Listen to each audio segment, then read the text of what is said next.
Imagina una escola petita, on els educadors poden cuidar el món emocional i relacional dels nens. Un espai on els infants poden aprendre en base als seus ritmes i processos perquè són acompanyats en petits grups.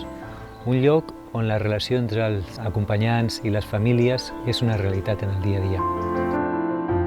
Quan aquests espais educatius intenten acollir infants en l'edat d'escolarització obligatòria, dels 6 als 16 anys, es troben amb una gran dificultat. La majoria d'ells desapareixen, perquè han d'afrontar unes normatives arquitectòniques que estan pensades amb la idea de que els centres educatius autogestionats han de ser molt grans.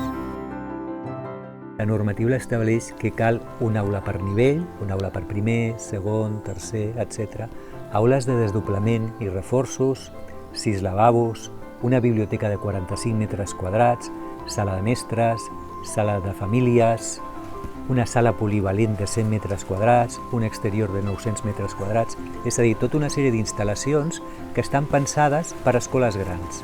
Independentment del nombre d'infants, tant se val si l'escola està pensada per acollir 50 o 500 infants, la normativa que s'estableix requereix totes aquestes instal·lacions.